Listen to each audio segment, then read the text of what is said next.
नमस्कार, आप देख रहे हैं एमपी न्यूज 24 और मैं हूं आपके साथ कंचन। मध्य प्रदेश की 28 विधानसभा सीटों पर मतगणना शुरू हो गई है और लगातार 20 सीटों पर भारतीय जनता पार्टी बढ़त बनाए हुए है और भाजपा 28 सीटों में से 5 सीटों पर जीत दर्ज कर चुकी है, तो वहीं 15 सीटों पर बढ़त बनाए हुए है। तो वहीं बड़ा मलहरा उपचुनाव में भाजपा प्रत्याशी प्रद्युमन सिंह लोधी लगातार पहले राउंड से ही बढ़त बनाए हुए हैं और पहले राउंड में जहाँ भाजपा प्रत्याशी 1058 मतों से आगे थे, तो वहीं अब 12वें राउंड की मतगणना के बाद 7152 मतों से बढ़त बनाए हुए हैं। इस दौरान हमारे एमपी न्यूज 24 चैनल के editor in chief Jayant Dwivedi ने भाजपा प्रत्याशी प्रद्युमन सिंह लोधी से बातचीत की। आइए आपको बताते हैं कि क्या कुछ कहा भाजपा प्रत्याशी प्रद्युमन सिंह लोधी ने। चर्चा के दौरान छतरपुर से जयंत द्विवेदी के साथ प्रमोद कुमार त्रिपाठी की संयुक्त रिपोर्ट। चलो जी प्रीतम जी, आज मतगणना हो चुकी है, आपकी जीत सुनिश्चित हो चुकी है, क्या कहना चाहेंगे, किस तरीके का सहयोग रहा?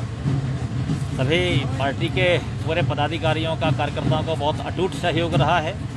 जनता जनार्दन ने जो भारतीय जनता पार्टी पर विश्वास जताया है, मैं अपनी ओर से और पार्टी की ओर से बड़ा मलहरा की समस्त देवतुल्य जनता जनार्दन को मैं शुभकामनाएं और बधाई देता हूं। और इसलिए भी क्योंकि उन्होंने विकास की राह चुनी है और आने वाले समय में मलहरा विधानसभा में बहुत तेज गति से विकास किया जाएगा। इसका सबसे बड़ा सहयोग रहा आपकी जीत में? कार्यकर्ता मूल है भारतीय जनता पार्टी में, परंतु जिस दिन से आपने देखा होगा मैं संक्रमित हुआ था, उस दिन से पूरे कार्यकर्ताओं ने जो बीड़ा उठाया। और उस दौरान एक और बड़ी बात, आदरणीय उमाश्री भारती जी भी उस दिन उनका दौरा हुआ और वो एक टर्निंग पॉइंट था। और उसके बाद जो हमारा भारतीय जनता पार्टी ने जो आगे काम किया, गेन किया और कार्यकर्ताओं में जो ऊर्जा आई, फिर वो ऊर्जा कम नहीं हुई। कार्यकर्ता पूरी जोश, फिर उसके साथ दीदी ने जो मंत्र फूंका, पूरी ताकत के साथ लग गए। आपके संक्रमित होने के बाद क्या उम्मीद नजर आ रही थी? इस तरीके की जो बूथ अभी हुआ है, जिस तरीके से खुले हैं रिजल्ट जी, क्या लगता है, ऐसा लग होना था? अब निश्चित रूप से अब कार्यकर्ताओं की मेहनत तो थी, कार्यकर्ता पूरी ताकत से मेहनत तो कर रहे थे, परंतु भारतीय जनता पार्टी में प्रत्याशी का होना ना होना बहुत महत्वपूर्ण नहीं है। संगठन यहाँ काम करता है और संगठन ही चुनाव लड़ता है।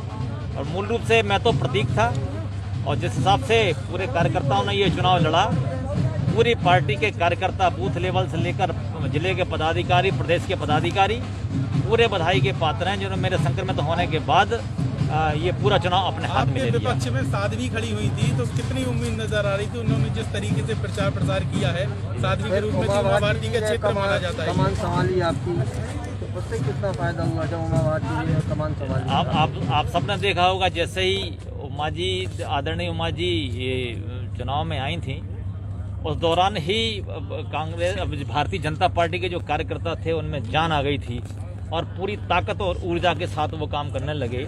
और 2 दिन में आप सभी हमारे पत्रकार साथियों ने देखा होगा, पूरी ताकत के साथ हमारे कार्यकर्ताओं ने काम किया। क्या माना जाए, बड़ा मलहरा की जीत उमा जी की जीत है?